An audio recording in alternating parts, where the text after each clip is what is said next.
As soon as our audience members quickly take their seats, we can start the session.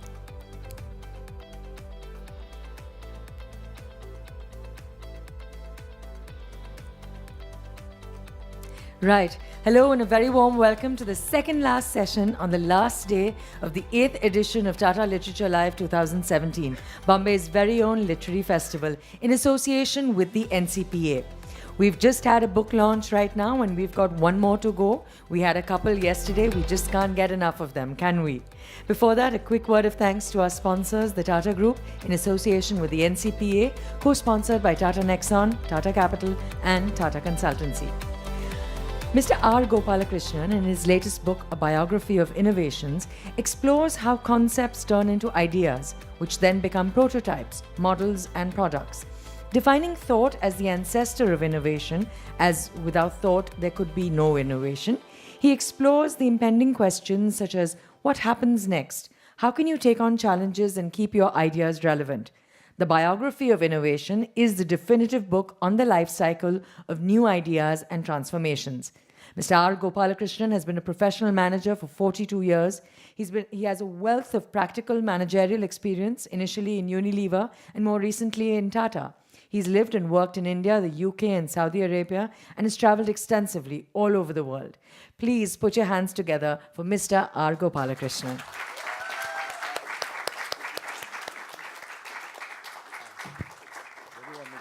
All right, here.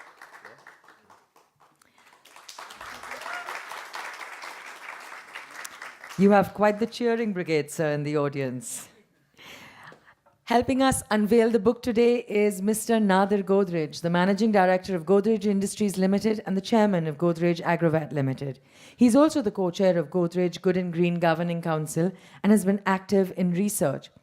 Mr. Godrej is deeply committed to the good and green strategies and achievement of set targets for the Godrej Group, and he encourages and supports a shared vision value for all programs of good and green.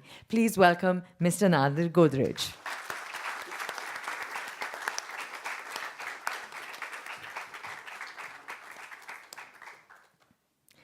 Our next panelist, Mr. Anil Gupta, is a widely published author. His last book, Grassroots Innovation, Mind on the Margin Are Not Marginal Minds, received the Best Business Book Award at Tata Lit Live Festival 2016. He's the founder of the Honeybee Network and edits Honeybee, a quarterly newsletter on grassroots green innovations. He's a visiting faculty at IIM Ahmedabad and has received several national and international honors, including the Padma Shri, and was adjudged as one of the 50 most influential people in the field of intellectual property rights around the world in 2003. Mr. Anil Gupta.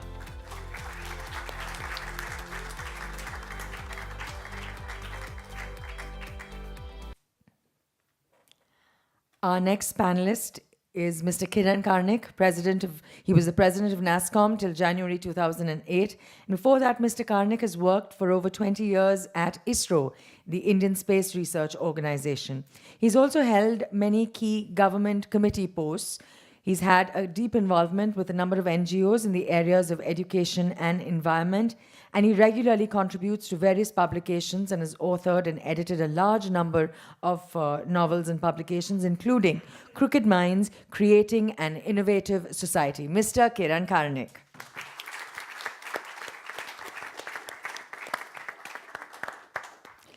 Chairing our wonderful panel today is an award-winning journalist and author who has worked with some of the leading news networks in the country, and her programs have won awards and many accolades. She's the co-founder and editor of the Live History Network, in 2013, she was named one of the 10 most influential women in Indian media, marketing, and advertising by impact. Please help me welcome Miss Minnie Menon.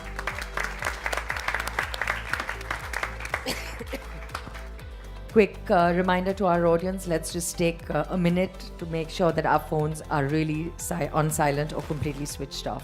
It would be wonderful to have at least one session without a phone going off. Right. Over to you, Minnie, and our panelists. We'd first like to invite Mr. Godrej to come and unveil the book of Mr. R. Gopalakrishnan. Sir?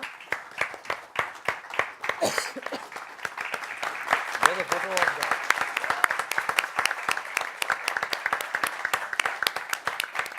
I don't think the flash is working.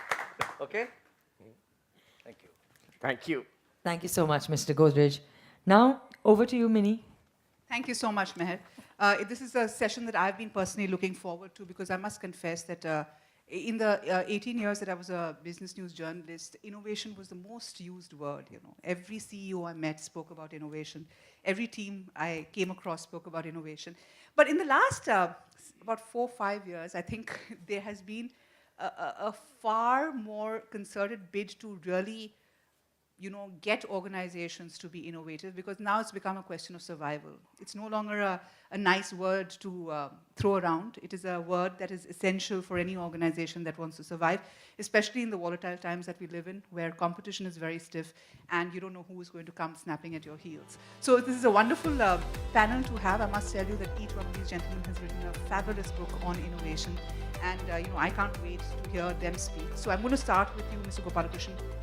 What is fascinating about your book is that it is really a global book. It is the biography of innovation. It looks at innovation through a very wide lens, and it is multidisciplinary because it looks at neuroscience, it looks at history, it looks at your own corporate experience to put it all together. But what I found particularly fascinating was that you didn't speak of innovation as one, point. Factor. Most people think innovation is about this eureka moment, right? But you spoke about it from birth to maturity, about how an idea develops and really fructifies into something much larger than just a single idea. So, for those who've not read the book, a quick take on why you looked at innovation from this context. Well, thank you very much, and thanks to the audience for being here. I have to practice condensing a 180-page book into about 4 minutes. So I hope 2 minutes, actually. Even better. There's lots of literature on innovation. It's a much-used word. But in no Indian language do you have a word for innovation. Between my wife and I, we speak about 8 languages, which is colloquially used. Yes, you can have a Sanskritized version. The point I want to make is that innovation is a basic human concept. But it is not, it's in the words you use that the word manifests itself. Human beings are naturally innovative. And you can have big innovation, small innovation, process innovation, incremental innovation, disruptive innovation, but you have to innovate in order to survive and grow. I found a lot of the literature focused on one end of the innovation, which is creativity, how to be more creative, how to be more curious. And at the other end, how to be more disciplined in execution, how to scale up. And the space in between seemed to be lying around like a no man's land. And I felt that too much of a physics view of innovation is being taken. Stage gates, linear processes. And would there be another metaphor which could express the true nature of innovation, the way you and I do it in solving problems every day? And the biology metaphor came to me, and that's why I've called it the biography of innovation, where I have visualized, inspired by some studies in psychology, where just like a fetus is conceived in a womb, your brain synthesizes an idea, a concept. The concept stays in your brain until a certain stage when you're able to express it as an idea. The idea is the equivalent of a baby. And then it goes through the usual stages into maturity and aging. And so I decided that I would like to do it because this provides for circularity of ideas. And innovation is always about circularity, going around, iterative, coming back and forth. I'll give you an example so that it doesn't sound abstruse. We don't even think of the ball pen as an innovation, but it was a huge innovation. When I started my career, which is not 42 years ago, but 50 years ago, you couldn't sign a check with a ball pen. The bank wouldn't accept it. Those of my age group will remember this. You had to have a fountain pen. Now this ball pen got the first patent in 1888, but it was only in 1938 that the ball pen came into its life. And I've traced in the book the story of how the humble ball pen went through various iterations before it came out. So the message of the book is that it is not just physics and engineering and discipline, but also psychology, sociology, your cultural factors that come and influence innovation. And by going through each stage of the book, I have tried to bring out those other attributes which are very much a part of it. One little aside before we go to the other panelists. One of the interesting things in the introduction is that you say that innovation is normally associated, these days at least, with young people. And you said that actually that is not true, which is interesting because, I have a startup and suddenly, I feel old doing a startup because people are expecting you to do a startup straight out of college.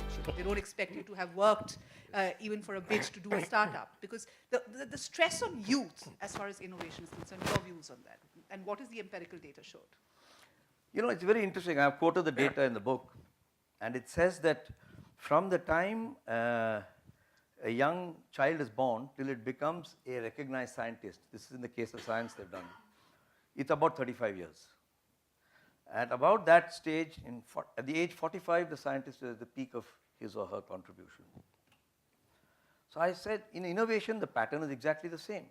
From the time the idea was first mooted till the time the innovation comes into being and then reaches its peak, it's between 30 to 50 years. And then I asked myself the question, if a human being reaches the peak of his potential after 40 years, why would an innovation not take 40, 50 years to reach the peak of its potential? And there is some arguable empirical evidence to support that. Now comes the question of the innovator. So far I'm talking of the innovation. And I was very surprised. No, I shouldn't be surprised actually, but initially I was surprised. That age is only a rough calibrator about innovativeness. Because curiosity is supposed to come down, your inquisitiveness comes down, etc. But I found examples of people who at the age of 80 and 90 were very innovative. Just like you'll find some guy who's running the marathon at the age of 104 and some other guy who's 24 who's not able to run the marathon. So I wanted to bust the myth that innovation is for young people. I think it was Mark Zuckerberg who said at a convocation speech in the United States that this is the age for young people, that people like me also have a place. Right, Mr. Godrej, you have something to share with us. Also, of course, the Godrej Industries, the company was the germ of the company came from the innovation of vegetable soaps, of making vegetable soaps. And there have been very interesting product innovations from this table. I would love to get your view on how you see innovation and how the group sees innovation. Very good. I'll come back to that. When everything's going great, there is no urge to innovate. Whenever something goes awry, most just accept, but some then try to find an innovative way. Few concepts see the light of day. But if you choose to take a look at Gopalakrishnan's latest book, you will learn about each stage, right from conception to old age. The analogy is very good. And once thoroughly understood, more innovations will come of age while smoothly passing every stage. Does the analogy always hold? We've lived many years, and truth be told, none of us think we're old. With innovation, can we be bold? And while we pass every stage, make sure it doesn't take an age. Each chapter marks a different stage, with anecdotes on every page. Go out there and take a look, and once you do, you'll buy the book. And with the lessons you receive, I'm sure that you'll conceive brilliant concepts. And what is more, your thorough learning will ensure, with all the knowledge thus amassed, each rite of passage will be passed. But hopefully in a shorter span, much more like fruit flies rather than tortoises who live on and on 200 years before they're gone. I really think it would be great if this book leads all to innovate and do it properly and fast by learning lessons from the past. The greatest thing since sliced bread would be innovation widely spread. This would ensure that our nation becomes a font of innovation. Wow, Can I take the point? what a great poem. That's What a great fabulous. point. In fact, that should have been the forward to your Give a book. better copy. Oh, he's got fabulous. Fabulous. That's fabulous. Fabulous. That's Fabulous. fabulous. That's fabulous. If I can come back to your question, yes, the group started with innovation. Two companies were started by my granduncle. One was Godrej Voice, which made steel products, and he started with locks, and he went on to invent a fireproof safe, although he was a lawyer by profession, and was a self-trained scientist. I think it's very important to be a jack of all trades and teach yourself everything in the modern world. And the other was, as you said, soap made purely from vegetable oil. He did a lot of experimentation before he reached that stage. And we still work on innovation. Like recently, there was the Chotu Cool, and we are doing a lot of research in agriculture as well. I think innovation, as you said, is very important. Professor, you've worked a lot in the grassroots and you've taught for many years at IIM Ahmedabad. You know, when you talk about innovation, you talk about large-scale innovation or big-ticket innovation, right? But at the grassroots level, there are umpteen examples that you've been quoting since morning about innovation. Why doesn't India get considered as a nation of innovation? Why is it something that you always associated with the Germans or the Japanese or the Americans in terms of scale, in terms of ideas? And we will talk about the different kinds of innovation. But in India, the one word that is used for innovation, and it's a terrible word from my context, is jugaad. And we will come to jugaad because I think that is single thing that, you know, is the reason for the state of affairs in most cases, right? But we will talk about that. But why do we not look at innovation on the ground? And what is the state of innovation on the ground? Because you've done some really seminal work around that. Yeah, Millie, first of all, let us get jugaad out of the way because jugaad is a makeshift temporary solution. The attitude to find temporary solutions does not necessarily take you to the durable solutions. The innovations that I have dealt with and my colleagues have dealt with in Honeybee Network over the last 30 years are the innovations which last. They may have taken a long time to evolve, but they are not just makeshift. They just didn't drop from the air. You know, people have strived to find solutions to the local problem with which they have struggled for ages, sometimes for centuries, sometimes for millennia. So first of all, let us accept that the simpler the innovation, more arduous and difficult the journey is. It is not that difficult to make a complex innovation because there are building blocks available. But for a simple innovation, there are no building blocks available. So you really have to conceptualize in your mind to find a very simple solution. And to give you an example of one of the simplest innovation, you know, the women pull the water from the well. They have been doing it for 1,000 years. And many times the bucket falls into the well. So our society invented a bunch of hooks with which the bucket will be taken out. But they could not invent for a long time a mechanism by which bucket would not fall. So when Amrit Bhai Agrawat from Pikhor in Junagadh was given a challenge along with several innovators, he came out with a small lever which will, when you have pulled the bucket and you are gasping for the breath, you leave the rope and the bucket will stay there because this lever will press against the rope and would not let it slide down. This seems a very simple solution. For 3,000 years we couldn't find this solution, which he did. So its simplicity is very profound because for such a long time we were coping with the problem. We were adjusting with it. We were adapting to it, but we were not transcending it. Innovations must not make us adapt to an inefficient solution or inefficient situation. Jugaad does that.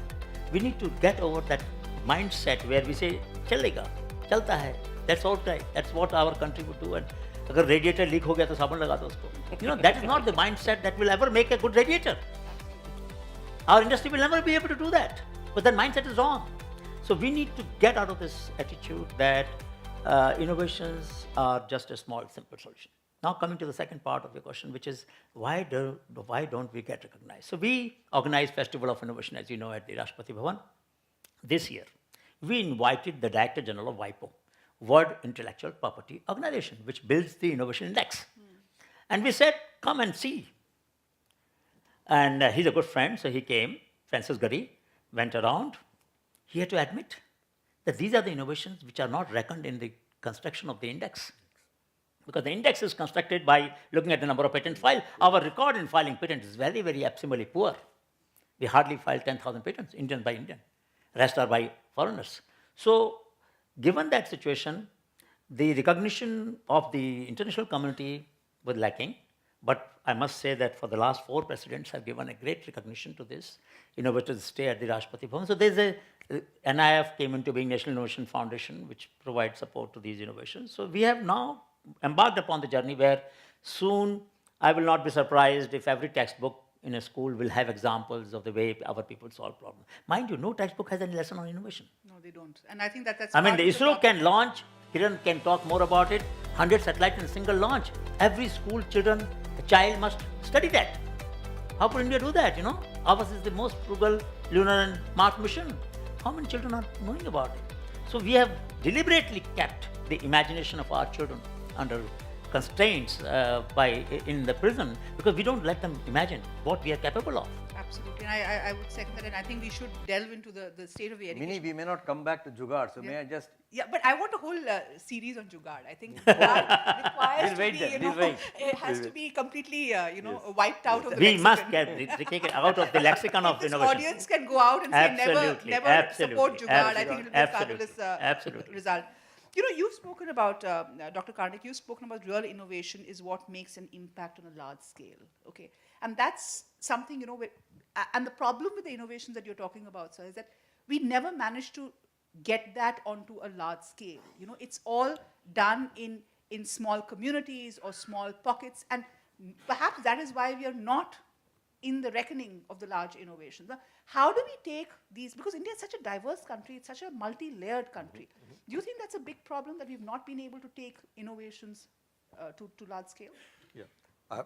Just one moment before I come to that, many first congratulations to Gopal on the launch of his book, complemented with an I and an E by Nadir's excellent poem on it. And can't but say, and this is good because if you all agree, it will be going to be terrible, uninteresting, unlike TV panels which you anchored.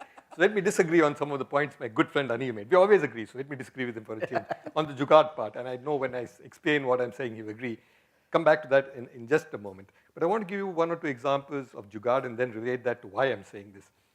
There are many examples. I have some lovely ones which will take 2-3 minutes. I won't spend on that. The one I like is something which is apparently a true story told to me by somebody from the judiciary. Hope no judges here. I might get hauled up for contempt of court. And this is somebody which is not, frankly, I guess, hopefully it's uncommon practice. There was this broker who used to broker arrangements for the judge, let's say. And he would do a very simple thing when there are 2 parties contesting a case, which is happening all the time, land dispute, this, that, and the other. He would go individually to both the parties and say, look, you pay me so much because I have to pay the judge, and you will win. I'm sure it's going to happen. The judge has agreed. But in case it doesn't, I'll return your money. He would go to both parties and tell them the same thing. And then very honest guy, the guy who lost, he would return his money. So you get what I'm saying. He'll collect money from both parties and return it to one of them. And the guy was considered very honest because, something happened, the judge didn't agree, but this guy gave me back my money at least. This is Jugaad. It's a make-do solution to a problem you face because the courts take forever, you want a judgment, so you do something. And what does it show, Like many of the Jugaads that Anil referred to, which are makeshift solutions, temporary solutions. The left side of the road on which you're supposed to drive is clogged, so what do you do, especially if you're in Delhi? You drive on the right-hand side of the road, which is empty. Or you drive on the pavement. It's a Jugaad. It's terrible, it's counterproductive, it's a no-win situation for most people except the one who goes through. But it shows all the time the ability to think creatively, it's the ability to think differently. Sometimes, and that's why my book is called Crooked Minds, sometimes you're thinking crookedly. You're thinking out of the box. And to me, creativity is the start of what could be. And there I agree with Anil and what Gopal has said. It is not innovation necessarily. Creativity can be all kinds of just quick makeshift solutions, put together these 2 things. But I think, no, I'm not saying it's okay. I'm saying that's not where we can go forward. And I think, again, Anil gave an excellent example of how we make do by patching the leaking radiator. But it reflects the creative mind. The challenge to me is, coming specifically to the question you asked, is how do we tap that creative mind, which is widespread in India, into creating, channelizing it into creating something that is scalable, repeatable, and can be taken on a big scale. And there, I think we have a lot of challenges, and I don't want to go on in just half a minute, and maybe particularly Gopal and Nadir can reflect on this. And Gopal's done some outstanding work in this. How do we make sure that in our organizations, particularly corporate organizations, when somebody with a creative mind comes up with a solution, it will work only 2 times or 3 times out of 10. The 7 times it doesn't. How do you not discourage people? So what are called rewards for grand failures, not just for grand successes. The risk-taking ability. Tata have an to award innovate. for that. And that's exactly right. So that's something. And I think, translating therefore from jugaad to innovation and maybe at some point of time to invention, I think these are the stages. And jugaad is terrible. It's a makeshift band-aid solution, just solves one problem, not scalable, not repeatable, takes care of your immediate problem. But to me, that creative mind that is able to think of that is the one to tap into as you move to innovation and ultimately, hopefully, to actually invention. That's a tough ask, because I think that creative mind is also the reason for all our problems, because they're so creative that they don't really let you open it out to real innovation. So, Ms. Gopalakrishnan, you had a point on jugaad, and we must talk about it. But really, do you think somewhere we've made it a bit of a hero? It's a cool thing to talk about. I mean, there are books written about jugaad. There are people who have these rags to riches story on how jugaad worked once and twice, etc. And my fear is in the absence of a structured curriculum on innovation or any case studies on innovation, this is what the young generation is growing up thinking, that this is innovation. This is the Indian way of doing innovation. So, I mean, how do you counter that argument? I don't think it's necessary to counter it. See, I am a Tamil-speaking fellow. I never knew this word jugaad. I've had to figure out, after a lot of effort, what it means. To the North Indian, it's a daily sort of conversation. Human beings, without inventing the word, have innovated. We have invented the word. We have innovated without using the word. It's not that Tamils or Malayalis, you and I will agree with this, are less innovative than Kashmiris or Punjabis because they use the word. So I am not very obsessed. So how do you eliminate it? What you have to be obsessed with is making sure that that doesn't become the benchmark or the virtue.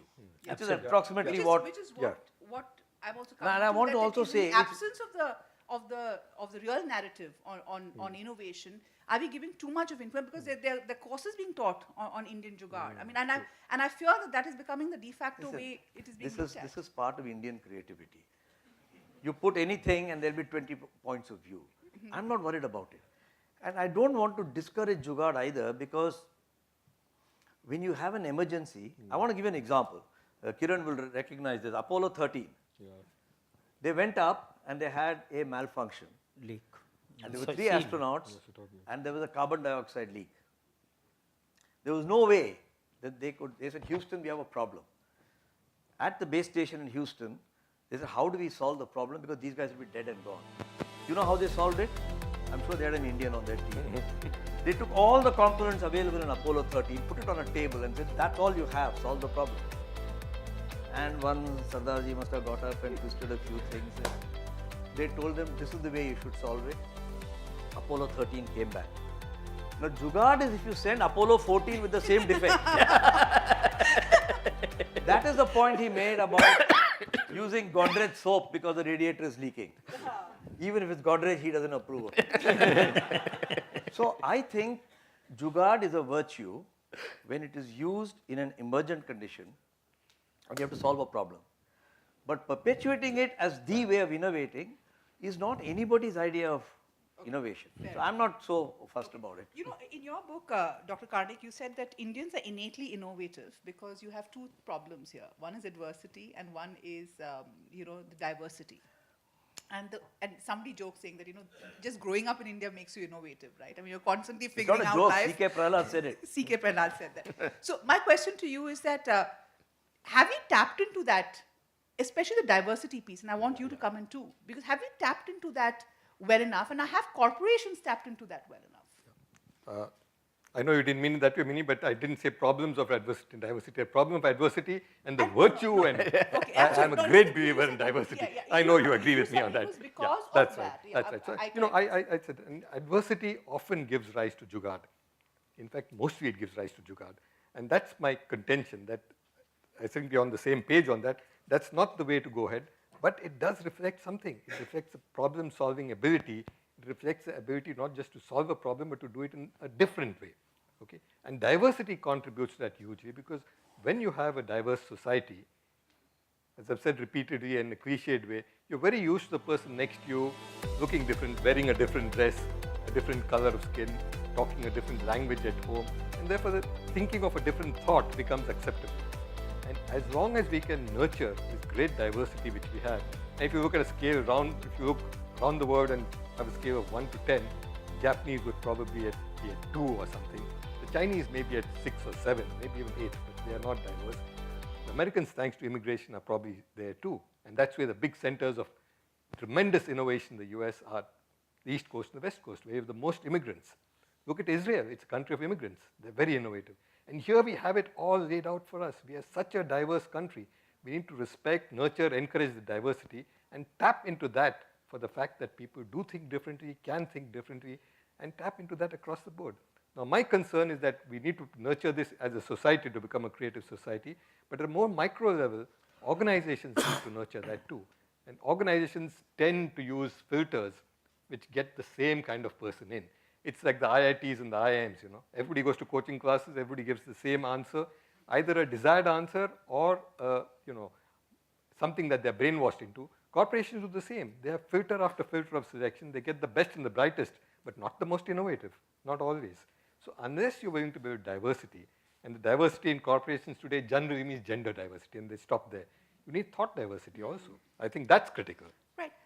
Professor Gupta, that's a wonderful point. But Professor Gupta, I'm always amazed by the distances in India, right? I mean, you have the rural India where you're talking about the diversity that's happening in grassroots. You have the Nariman Point India, which is talking about stock markets and quarterly results. I'm talking of innovation. And you have the BKC India, which is talking about multinational companies and large scale.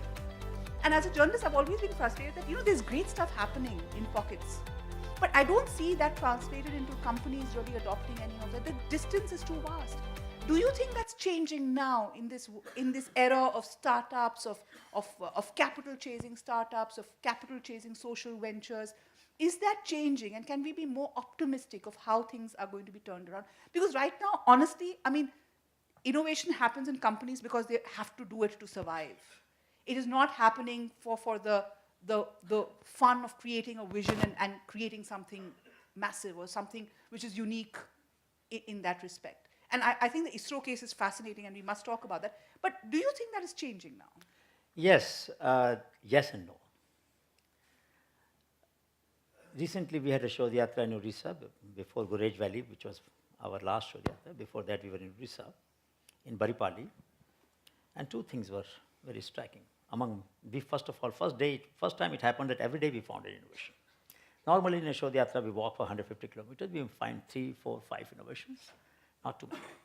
This time, every time. So there's a kurta, I'm wearing a kurta. Can you imagine a kurta without a stitch? Anybody can imagine?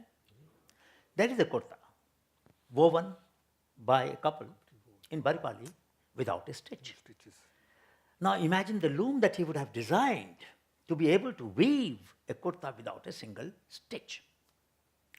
A great craft, a great art, and a great innovation.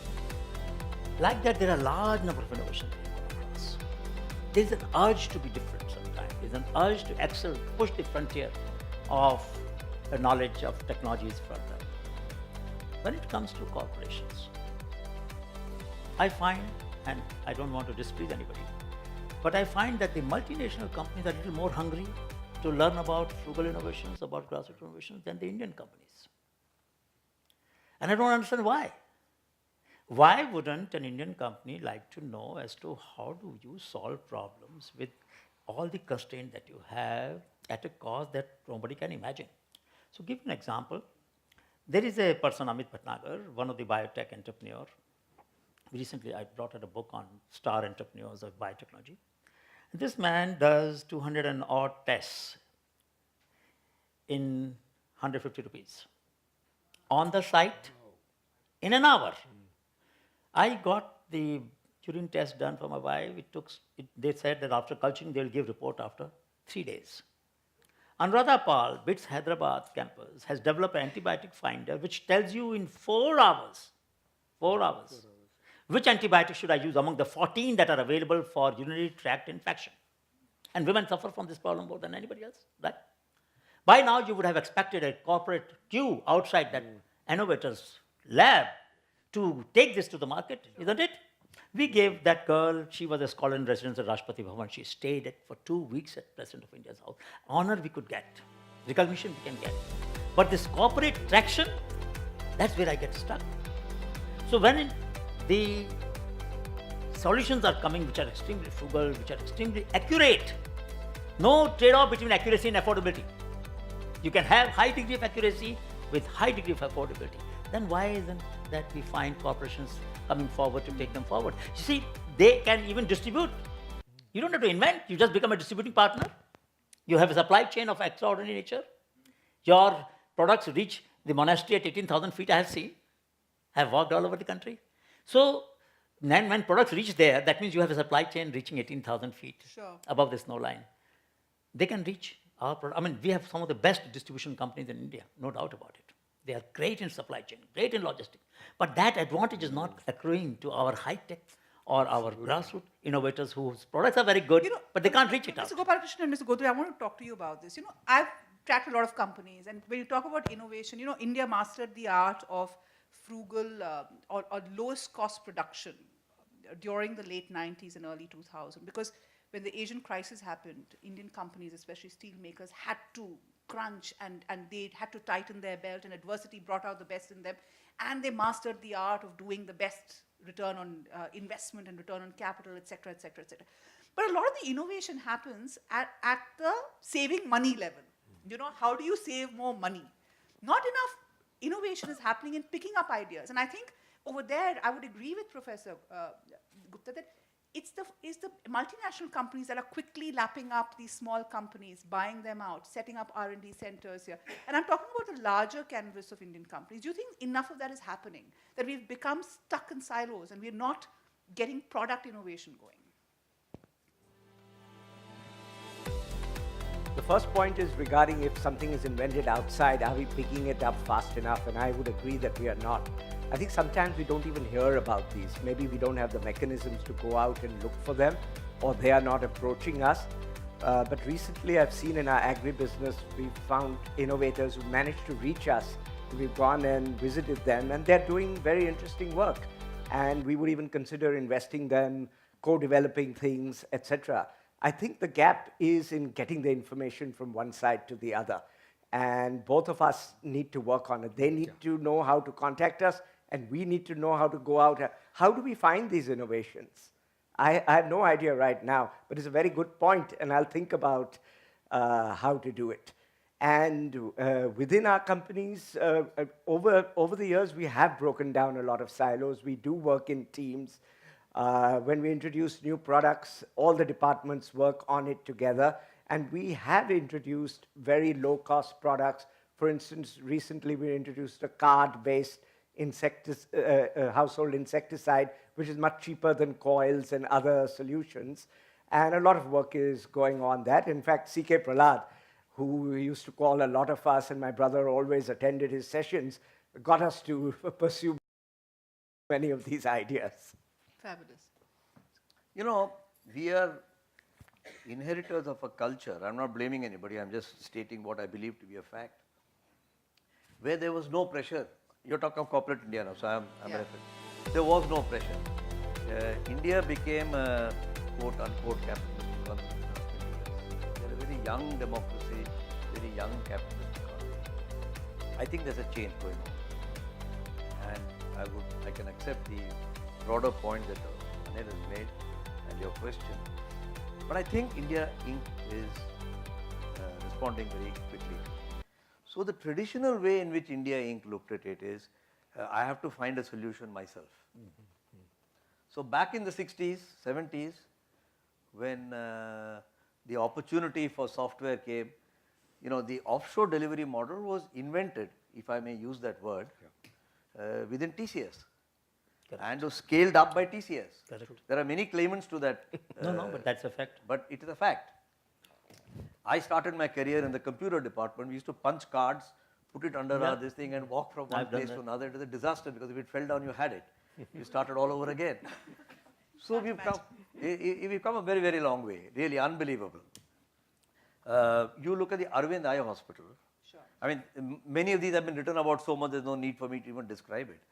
These have come out of genuine innovation of trying to do what Anil has just said. What can a cataract operation, what can a cataract patient afford, what can a heart patient afford, and working backwards. And people like Devi Shetty and Dr. Badrinath have done yeoman work. Now these are relating to things that they have invented and perfected themselves. If you see the new technologies that are coming up, India Inc. is slow and is now changing. I think it's definitely changing. I have no doubt about it. Dr. Karnik, I think this morning we had a very interesting discussion. We were talking about brands and marketing. And one of the panelists said the company or the organization he admires the most is ISRO for its ability to be really at the forefront of cutting edge technology, etc. You worked very closely with that. Tell me, if there was a rule book of what to do to keep the innovation machinery going, ISRO is perhaps the finest example. And it's confounding because it has all the reasons not to be a great example, but it is a great example and one of the most compelling examples. What has worked for ISRO? I should preface it by saying that I'm yet very much, ISRO is in my DNA, but I left 25, 26 years ago after working there 20 years. But just sharing with you what I've lived through there and what I see now, just a few key factors. You can talk of many of them. One is relative to where its positioning is, it's part of the government, and yet it's different. It follows all the government rules. But I think the differences are amazing in terms of how it deals with stuff. One of them is obviously that it's run not by bureaucrats, but by technical people who have a commitment, who are there for a long time. The secretary, the chairman doesn't change every year. The people who understand the organization, that makes a huge difference. But more importantly, to the point of innovation that you said, I think it's really something that's come from a long tradition where young people coming in, and by young people I don't just mean age-wise, I mean young in terms of not being the senior most people, are given this freedom to think, to question. And I think this is critical because from the beginning, once you send something up there, and he gave an excellent example of Apollo 13, and yes, they went to Houston and Houston got back to them, but they had to do the repairs out there. So that's the last thing you want to do. So before something goes up there, you want to make sure it's perfect. And therefore, you have a discussion amongst everybody, including those who are 3 levels below, who may just come up with something, hey, I think this may not work. And that teaches people to question. And I repeatedly say the whole success of innovation is in questioning the answers. And when you question answers, then you begin to think of something else and something different. I think that's one of the key elements which is part in some sense of space, but it's part of the whole ethos of the organization. The How do culture. you maintain that for 4 decades? Well, you have to, as I said, partly it's a compulsion, but partly it's organizational culture. And it's not the only organization that has that, but I think it's something that's embedded very deeply within. The second one is, of course, competitive pressure, which is very important, and Indian industry didn't face that for a long time, now they are.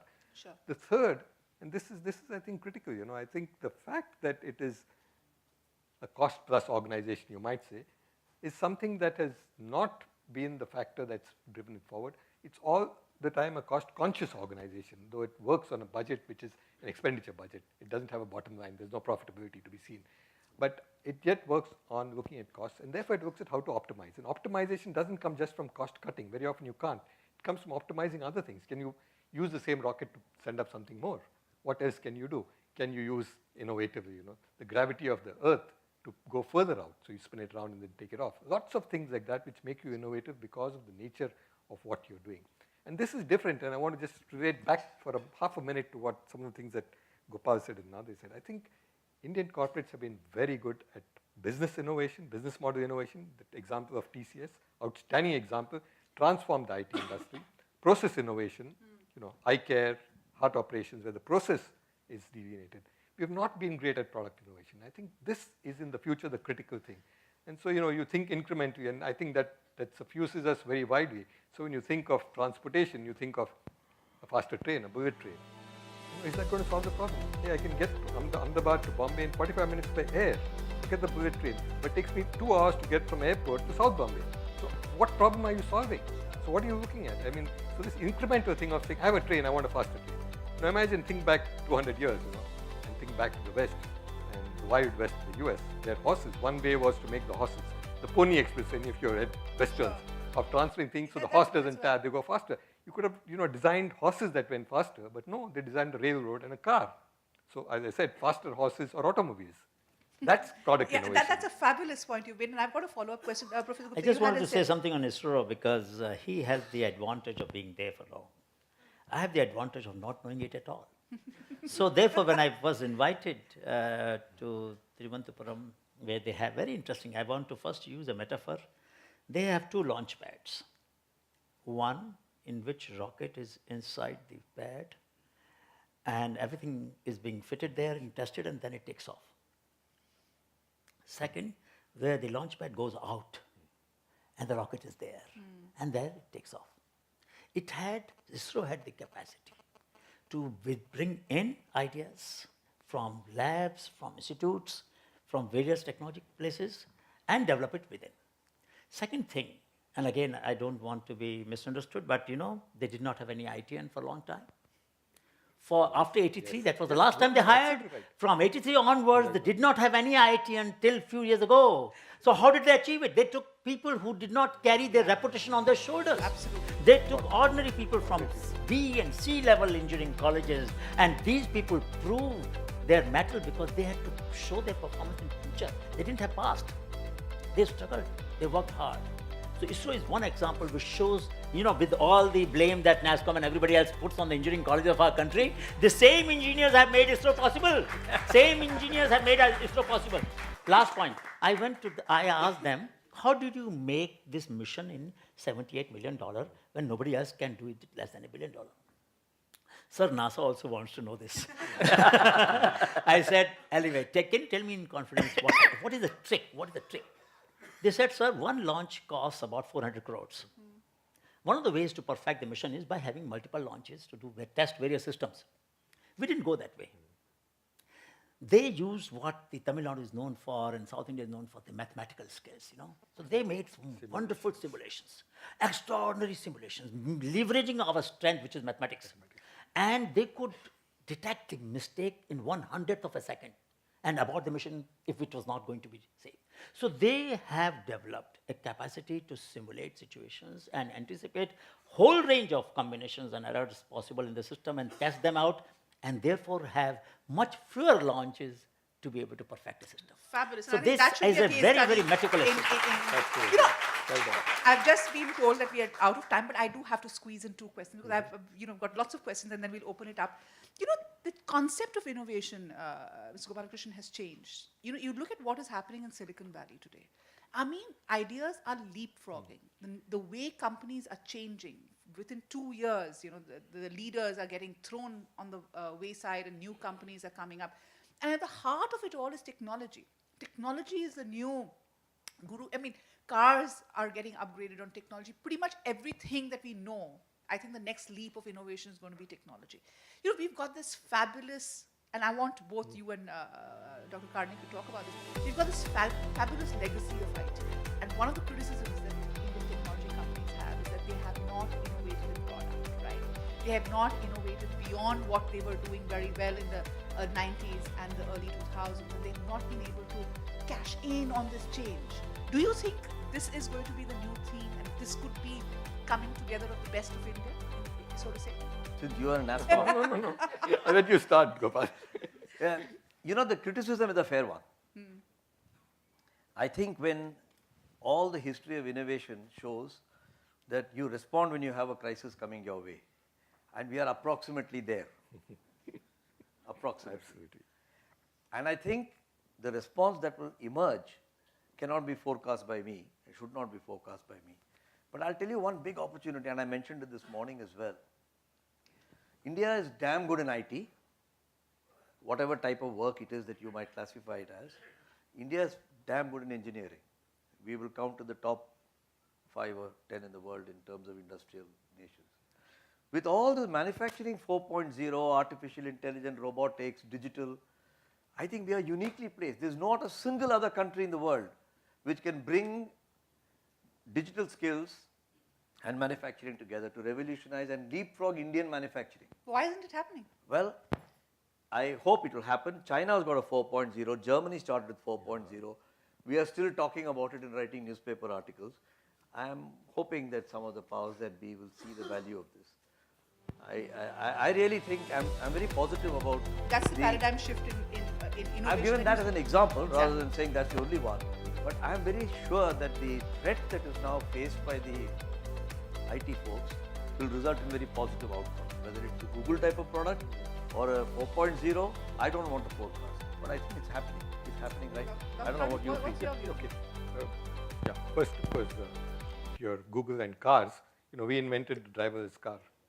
And I've said this elsewhere, but I don't repeat it. Not 5,000 years ago, which you somewhere else. No, you shouldn't but, say that, please. Don't say that we got the aeroplane 5,000 years ago.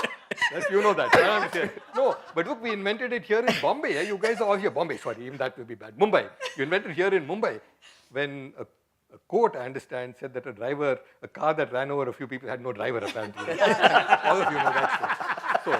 So I told my friends in Google, what are you talking about? It is in 2001. I think 2001, right? Oh my God. Anyway, that apart.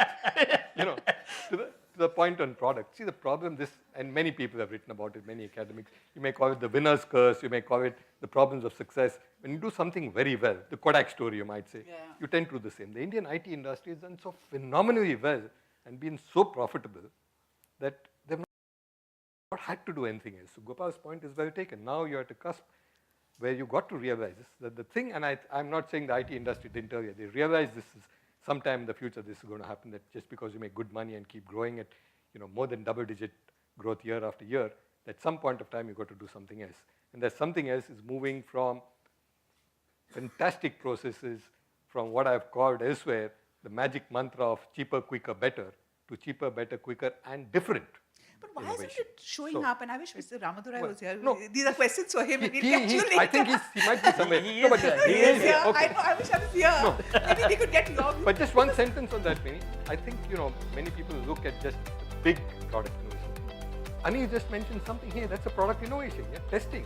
And it's based as much on IT as it is on medical science. So I think we're getting a lot of that. It's not My true that it's question not was, happening. Like, you know, with the growth in the Indian economy, you're complaining about the revenue share of the US for Indian IT going down. I mean, it should have really picked up in India, and yet it hasn't. Neither has the government spending on IT picked up, nor. And I've been tracking IT companies for some You're right, time, you know that. and I don't see that transition happening. One would have thought that IT companies would be working with the biggest Indian companies by now and really fueling that.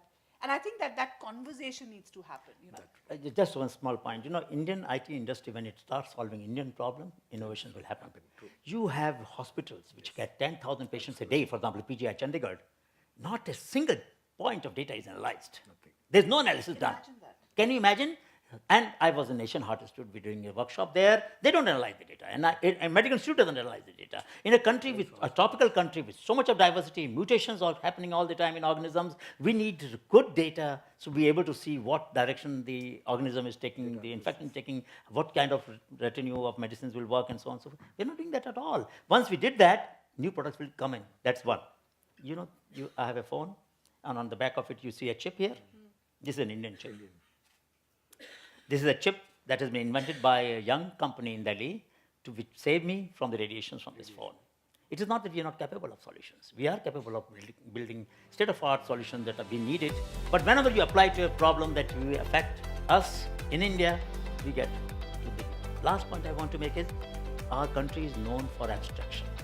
Our philosophy is our theory.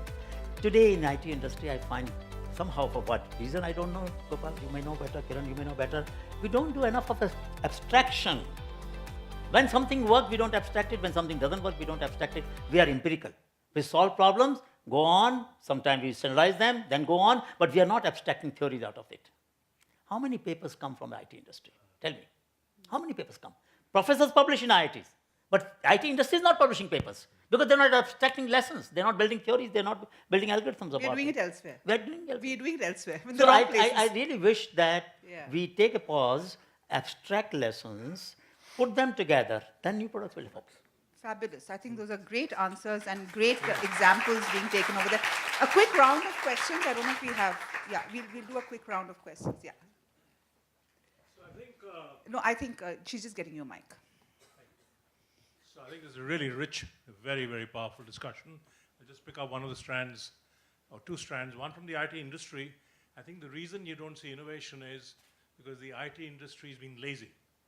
They made so much money of an easy problem, which is just reprocessing high-cost data to low-cost data. They're at the cusp now moving to automation, and whether they rise to the challenge or not is another issue. But it's been super money but without having to stretch yourself too much. I mean, there are wonderful models built, but they really haven't stretched it. Secondly, on the whole point, I think Nader raised about how do you discover this stuff. What I'm seeing in a number of boards and a number of companies, a really interesting thought that many of these companies are like the government of India. You know, you fight through bureaucracies. They are setting up organizational interfaces to invite innovation. You have an idea, you know where to phone, where to go, and really get a quick response. So if you see more of that, I think, spreading around on a larger scale, you might probably actually encourage innovation. And many other thoughts, but I want to know.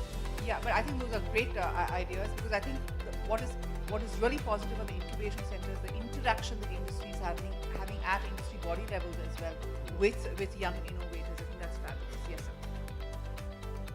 India just concluded the World Food India, and the major theme in that show was how to double farm income of the farmers. So I think a lot of innovation is required, where I think Mr. Anil Gupta or Nadir Godrej can throw some light on.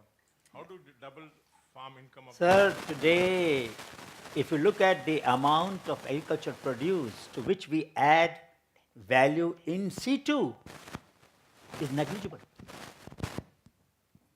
In forest, it is zero.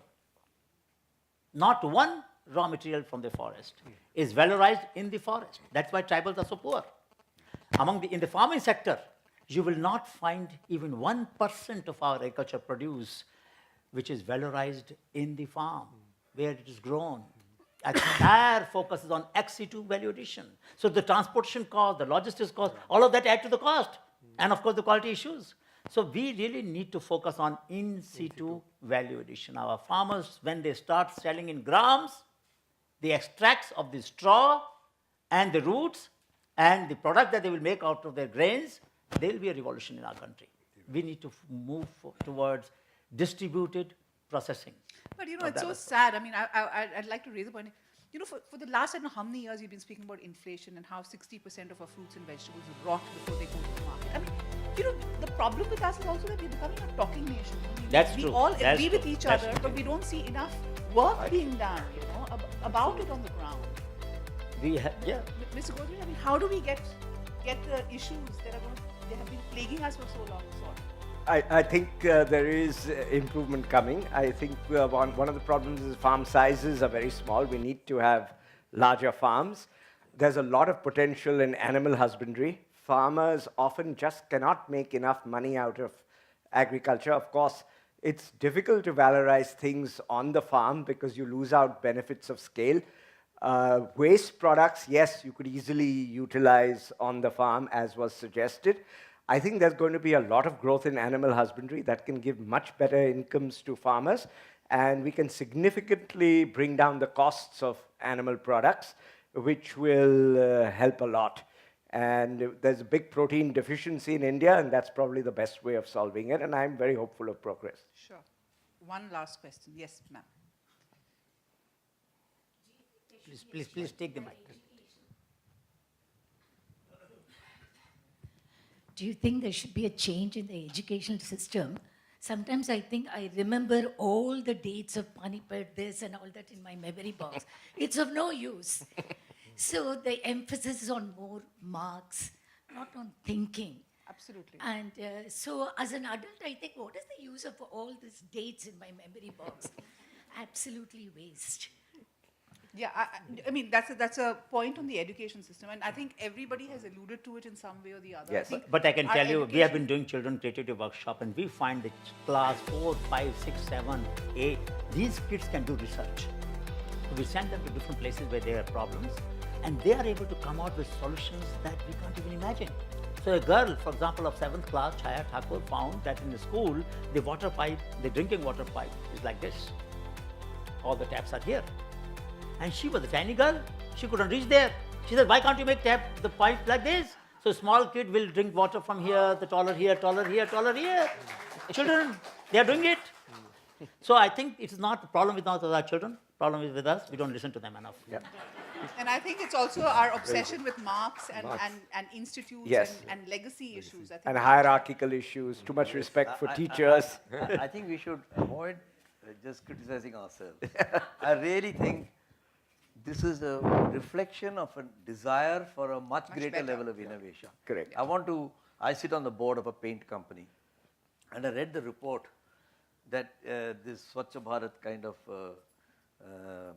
relieving yourself after having a beer in the bar is not peculiar only to India. In Germany they have it, in San Francisco they have it. And so somebody's invented what he calls the pee-proof paint, which means it's hydrophilic. When you paint the wall and you Pee on that. pee on Splashes it, on. it Nothing comes sticks. back to you. we need a lot of that in India. I hope the company is High on the return on board of investment. High return on investment. I've written about this in the book. Yes. And I said, this is a brilliant idea. So I went to the paint company and I said, hey guys, I got a great idea for you. Why don't you invent a pea-proof paint? They put it through their salesman. And you know what they came back? They said, sir, why do you waste so much money in R&D? Just paint Hanuman on it and nobody will see it. Yeah, that's in Indian innovation. That's why you see so many gods around, right? Absolutely. Basically for that. Okay, on that note, thank you all for joining us. It was a Thank fabulous you. discussion, and thank you all for being part of it. Congratulations, Gopal. Huh? What did you say? I said, thank you very Oh, much. you're most welcome. Thanks. Thank you. Wonderful, Gopal.